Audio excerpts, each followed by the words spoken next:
నమస్కారం. ఈనాటి మన ఎక్స్ప్లెయినర్కి స్వాగతం. ఈరోజు మనం ఒక హిస్టారిక్ డిటెక్టివ్స్ లాగా మారిపోబోతున్నాం. ఎందుకంటే రాజస్థాన్ సుదీర్ఘ చరిత్రలో ఒకప్పుడు వెలిగి ఆ తర్వాత దాదాపుగా కనుమరుగైపోయిన రెండు ప్రాచీన రాజపుత్ర తెగల కథను మనమిప్పుడు బయటకు తీయబోతున్నాం. అవే పడిహార మరియు చౌడా తెగలు. అసలు ఏ చరిత్ర అయితే వాళ్ళని ఆకాశానికి ఎత్తిందో అదే చరిత్ర వాళ్ళని మళ్ళీ పాతాళానికి ఎలా తొక్కేసిందో ఈరోజు మనం డీకోడ్ చేద్దాం. ఓకే, ముందుగా ఈ ఎక్స్ప్లెయినర్లో మనం ఏమేం చూడబోతున్నామో ఒకసారి ఫాస్ట్గా చూసేద్దాం. మర్చిపోయిన రాజపుత్ర తెగలు, పడిహారుల వీరోచిత పోరాటం, మాండోర్లో జరిగిన ద్రోహం, సూర్య ఆరాధకులైన చావడా తెగ, సముద్రంలో గల్లంతైన దేవబందర్, అలాగే చివరగా వాళ్ల అపఖ్యాతి పాలైన వారసత్వం. రైట్, మొదటి విభాగం మర్చిపోయిన రాజపుత్ర తెగలు. అసలు వీళ్లు చరిత్ర పూటల నుంచి ఎలా మాయమయ్యారో చూద్దాం. ఒకప్పుడు రాజస్థాన్ చరిత్రలో అత్యంత ప్రకాశవంతమైన పేజీల్లో ఉన్న వీళ్లు నెమ్మదిగా అంచుల్లోకి ఎలా నెట్టివేయబడ్డారో అర్థం చేసుకోవడం చాలా కీలకం.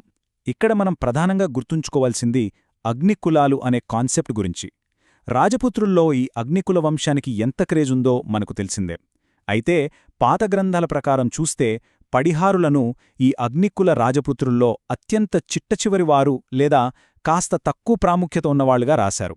అంటే వీళ్లు ఢిల్లీకి చెందిన తోమర్లు లేదా అజ్మీర్కు చెందిన చౌహాన్ల కింద కేవలం సామంతులుగానే తమ రోల్ ప్లే చేశారని మనకు స్పష్టంగా అర్థమవుతోంది. ఇక ఈ పడిహారులు చావడాల భౌగోళిక పరిస్థితులు చూస్తే అదొక పెద్ద కాంట్రాస్ట్ అని చెప్పాలి. ఒకవైపు పడిహారులు అసలు సముద్రమే లేని మాండోర్ ప్రాంతం, ఇసుక ఎడారులు, ఆరావళి పర్వత కనుమల్లో బతికారు. ఇంకోవైపు చావడాలు చూస్తే పూర్తిగా రివర్స్. వాళ్లు సముద్రతీర ప్రాంతమైన సౌరాష్ట్రాలో ఒక ద్వీపంలాంటి దేవబందర్ని రాజధానిగా చేసుకుని సముద్రం మీదే పెద్ద వ్యాపార సామ్రాజ్యాన్ని నిర్మించుకున్నారు. ఈ డిఫరెన్సే వాళ్ల ఫ్యూచర్ని ఎలా డిసైడ్ చేసిందో మనం ముందుకు వెళ్లే కొద్దీ చూస్తాం. ఇక విభాగం 2 పడిహారులు, వాళ్ల వీరోచిత పోరాటం. ఇది పక్కాగా వాళ్ల అండర్డాగ్ స్టోరీ అని చెప్పాలి. ఎప్పుడైనా సరే చరిత్రలో మనకు ఈ అండర్డాగ్ కథలే భలే కనెక్ట్ అవుతాయి కదూ. పడిహారులు కూడా పెద్ద పెద్ద రాజుల ముందు తల వంచకుండా నిలబడిన తీరు ఎక్స్ట్రార్డినరీ.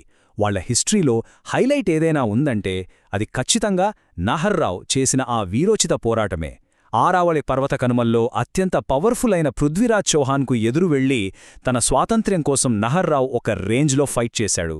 ఆ ప్రయత్నం సక్సెస్ కాకపోయినా అతని గట్స్కి చరిత్రలో ఒక గొప్ప పేరైతే మిగిలిపోయింది. ఈ ఒక్క ఇన్సిడెంటే పాత గ్రంథాల్లో ఆ ఆరావళి పర్వత కనుమకు అంతటి గుర్తింపు తెచ్చిపెట్టింది. వాళ్ల రాజధాని మాండోర్ రేంజ్ ఎలాంటిదంటే ఈనాటికి అక్కడున్న శిథిలాలను చూస్తుంటే అచ్చం ఇటలీలోని టస్కనీ నగరాలైన వోల్టెర్రా లేదా కోర్టోనా నిర్మాణాలే గుర్తొస్తాయి. అసలు కొంచెం కూడా సిమెంట్ లాంటిది వాడకుండా పెద్ద పెద్ద చతురస్రాకారపు రాతి దిమ్మలతో ఆ గోడలను ఎంత స్ట్రాంగ్గా కట్టారో ఊహించుకోండి. నిజంగా వాళ్ల ఆర్కిటెక్చర్కి ఇదొక బెస్ట్ ఎగ్జాంపుల్. అంతేకాదు అక్కడ ప్రాచీన పాలీ భాష అక్షరాలు, అద్భుతమైన జైన దేవాలయాలు కూడా ఉండేవి. అలాగే ఈ పడిహార తెగలో మొత్తం 12 ఉపవిభాగాలు ఉండేవని రికార్డ్స్ చెప్తున్నాయి. అందులో ఇంధా మరియు సింధాల్ అనేవి చాలా ముఖ్యమైనవి. ఇక్కడ సర్ప్రైజింగ్ ఫ్యాక్ట్ ఏంటంటే ఈరోజు కూడా రాజస్థాన్లోని లూనీ నది వెంబడి వెళితే ఈ వర్గాలకు చెందిన వాళ్లు కొద్దిమంది మనకు తారసపడుతూనే ఉంటారు. అంటే ఆ లీనేజ్ ఇంకా బతికే ఉందన్నమాట. ఇక 3వ విభాగం మాండోర్లో ద్రోహం. పడిహారుల పతనం ఎలా మొదలైందో ఇక్కడ చూద్దాం. అంతటి భారీ రేంజ్లో బతికిన పడిహారులు వాళ్ల సొంత రాజధానిలోనే పడిపోవడమనేది చరిత్రలో ఒక పెద్ద ట్రాజడీ. ఆ మాండోర్లో జరిగిన వెన్నుపోటు ఏదో ఒక్క రాత్రిలో జరిగింది కాదు. టైమ్లైన్ గమనిస్తే ముందుగా మేవార్ రాకుమారులు రాణా అనే టైటిల్ తగిలించుకుని నెమ్మదిగా పడిహారుల ప్లేసులను ఆక్రమించడం స్టార్ట్ చేశారు. అయినా సరే కనోజ్ నుంచి వలసు వచ్చిన రాథోడ్ రాకుమారులకు పడిహారులు ఎంతో పెద్ద మనసుతో తమ రాజ్యంలో ఆశ్రయమిచ్చారు.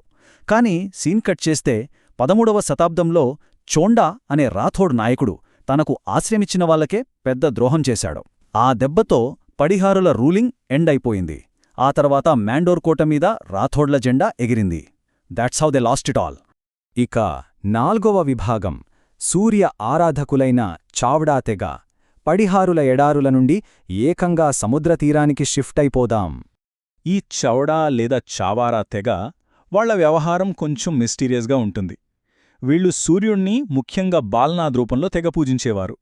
అందుకే వాళ్ళని సౌరులని కూడా పిలిచేవారు. ప్రసిద్ధ సోమ్నాథ్ టెంపుల్తో వీళ్లకి చాలా డీప్ కనెక్షన్ ఉండేది. అయితే ఇక్కడ చరిత్రకారుల బుర్ర తులిసేసే పాయింటేంటంటే వీళ్ల ఒరిజిన్స్. వీళ్లు మన రెగ్యులర్ సూర్యవంశం లేదా చంద్రవంశానికి చెందినవాళ్లు కాకపోవచ్చని, బహుశా వీళ్ల మూలాలు బయటినుంచి వచ్చిన సిథియన్లకు లింక్ అయి ఉండొచ్చని ఒక స్ట్రాంగ్ థియరీ ఉంది. ఇక చావడాల పొలిటికల్ నెట్వర్క్స్ చాలా కాంప్లెక్స్గా ఉంటుంది. బయటి మూలాలు ఉన్నప్పటికీ వీళ్ళు లోకల్గా సూర్యవంశానికి చెందిన వలభీ మేవార్ రాజులతో మ్యారేజ్ ఎలియన్సెస్ పెట్టుకున్నారు. మరీ ముఖ్యంగా తొలి ముస్లిం దాడుల టైంలో చిత్తోట్ కోటను కాపాడటంలో చతన్సీ అనే చౌడా లీడర్ దళాలు కీ రోల్ ప్లే చేశాయి. తర్వాత కాలంలో గజ్నీ మహమ్మద్ సౌరాష్ట్ర మీద పడినప్పుడు చావడాలకు చెందిన దాబీ బ్రాంచ్లోని దాబీ చలిమా అనే రాజును సింహాసనం మీద కూర్చోబెట్టడం చూస్తే ఆ టైంలో వీళ్ల ఇన్ఫ్లుయెన్స్ ఎంత ఉందో మనం ఈజీగా అర్థం చేసుకోవచ్చు. విభాగం 5 సముద్రం మింగేసిన దేవబందర్. అసలు చావడాల పతనానికి కారణమైన ఆ క్లైమాక్స్ ఏంటో చూద్దాం. చావడాల ఈ కోస్టల్ రూలింగ్కి ఒక షాకింగ్, డ్రమాటిక్ ఎండింగ్ ఉంది. వాళ్ళ క్యాపిటల్ దేవబందర్ అసలు రాత్రికి రాత్రి ఎలా నాశనమైంది అనే దానిపై రకరకాల థీరీలున్నాయి. ఈ లోతట్టు ప్రాంతాన్ని ఏదైనా పెద్ద సునామీలాంటి విపత్తు ముంచేసిందని కొందరు హిస్టోరియన్స్ అంటారు. ఇంకొందరేమో ఆ రాజు చేసిన సముద్రపు దొంగతనాల వల్లే దేవుడు కోపించి ఈ ప్రళయం సృష్టించాడని లోకల్స్ బలంగా నమ్మేవారు. ఇంకో ఇంట్రెస్టింగ్ థీరీ ఏంటంటే అరేబియన్ వ్యాపారుల సడన్ అటాక్స్ వల్లే ఆ నగరం తుడిచిపెట్టుకుపోయి ఉండొచ్చు అని. కారణమేదైనా దేవబందర్ మాత్రం మ్యాప్లో లేకుండా పోయింది. ఈ భయంకరమైన డిజాస్టర్ తర్వాత క్రీస్తు శకం 746లో చావడాలు తమ బేస్ని మార్చుకోవాల్సి వచ్చింది. వనరాజు అనే అతను అన్హిల్వాడా పటాన్ అనే కొత్త రాజధానిని సెట్ చేశాడు. సర్వైవల్ కోసం చేసిన ఈ మార్పు వర్కౌట్ అయ్యింది. ఎందుకంటే అక్కడ వాళ్లు దాదాపు 184 ఏళ్లపాటు సక్సెస్ఫుల్గా పాలించారు. కాని ఫైనల్గా 7వ రాజైన భోజరాజుని వాళ్ల సొంత మేనల్లుడే సీట్లోంచి దించేయడంతో వాళ్ల అధికారానికి పూర్తిగా ఎండ్ కార్డ్ పడిపోయింది. ఇక మన చివరి విభాగం 6 అపఖ్యాతి పాలైన వారసత్వం. ఇది నిజంగా ఒక విషాదకరమైన ముగింపు.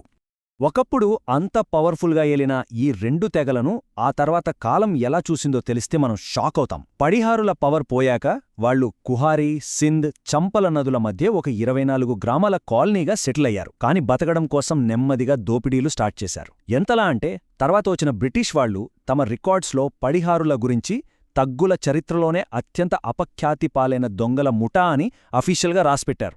అదొక చేదు నిజం. సేమ్ టు సేమ్ చౌడాలక్కూడా ఇదే గతి పట్టింది. కాలక్రమేణా గుజరాత్ ప్రాంతంలో చౌరా అంటేనే దొంగ అనే మీనింగ్ ఫిక్స్ అయిపోయింది. ఆలోచించండి, ఒకప్పుడు సముద్రాలను శాసించిన రాజులు కాలం మారేసరికి సొసైటీ నుంచి వెలివేయబడిన క్రిమినల్స్గా మారిపోయారు. సింహాసనం మీద కూర్చోవాల్సిన వాళ్లు రోడ్డున పడితే పరిస్థితులు ఎలా తలకిందులవుతాయో చెప్పడానికి ఇదొక క్లాసిక్ ఎగ్జాంపుల్. ఇక ఈ విశ్లేషణను ముగించే ముందు మనల్ని మనం అడగాల్సిన ఒక ఇంపార్టెంట్ క్వశ్చన్ ఉంది. పెద్ద పెద్ద సామ్రాజ్యాలు కూలిపోయి కేవలం గెలిచిన వాళ్ళు మాత్రమే చరిత్రను రాస్తున్నప్పుడు అసలు ఒక ఓడిపోయిన రాజుకు, ఒక క్రిమినల్కి మధ్య ఆ గీతను గీసేదెవరు? బార్డర్స్ మారినప్పుడల్లా హిస్టరీ రాసేవాళ్ల మైండ్ సెట్ బట్టి మన పాస్ట్ ఎలా మారుతుందో చెప్పడానికి ఈ పడిహార, చావడా తెగల స్టోరీయే ఒక పెద్ద ప్రూఫ్. ఈ పాయింట్ ఖచ్చితంగా మన ఆలోచనలు మార్చుతుంది కదూ. రైట్, మరో ఆసక్తికరమైన అంశంతో మళ్ళీ కలుద్దాం.